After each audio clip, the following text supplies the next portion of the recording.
The Pig with the Lion on a Snowy Day by Mark Batterson. No Guts, No Glory. In his book, If Only, Dr. Neil Ruiz makes a fascinating distinction between two types of regret: regret of action and regrets of inaction. A regret of action is wishing you hadn't done something. In theological terms, it is called a sin of commission.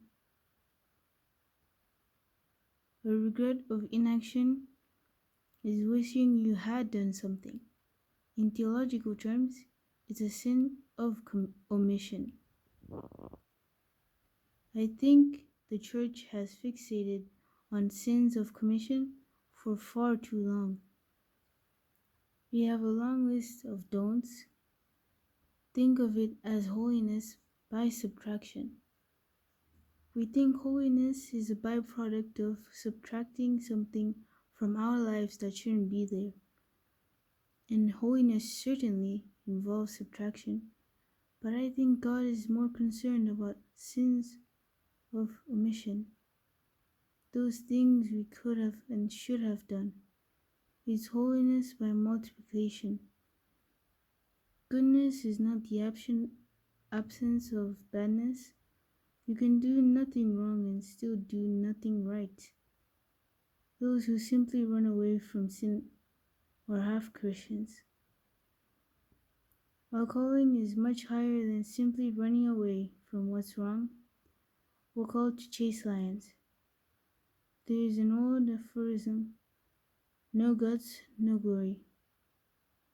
When you don't have the guts to step out in faith and chase lions, then God is robbed of the glory that rightfully belongs to Him.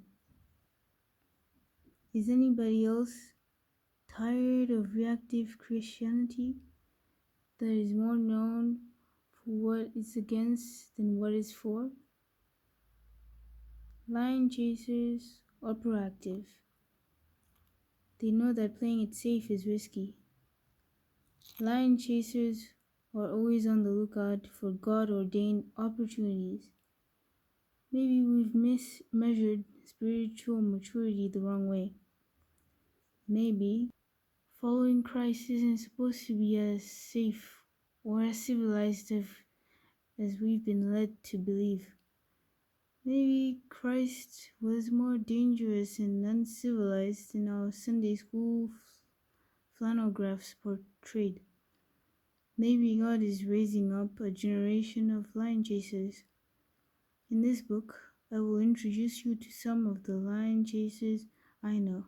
People like John, or a Georgetown lawyer who put his law practice on hold to shoot a documentary film about human trafficking in Uganda, or Court, a tenured professor who gave up his chair to pursue a dot-com dream, or Natalie, a college grad who moved halfway around the world to teach English in the Marshall Lands, or Sarah, an NCCR who followed God's leading to a mission trip in Ethiopia, despite her many fears, or Lee, who not only quit his executive level position at Microsoft, but forfeited all of his stock options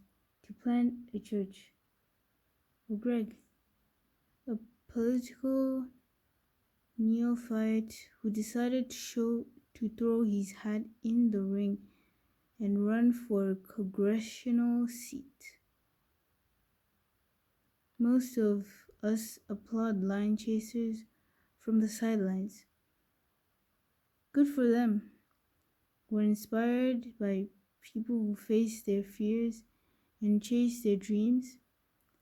What we fail to realize is that they're no different from us. The lion chasers you'll meet in this book are ordinary people.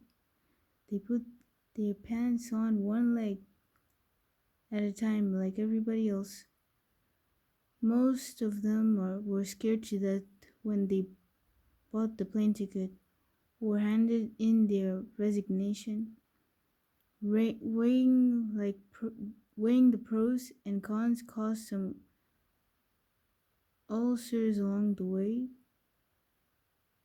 and at times it felt like they were the ones cornered by the lion in the snowy pit. I wish I could tell you that every lion chase ends with a lion's king hanging on the wall, but it doesn't. The .com dream is successful. The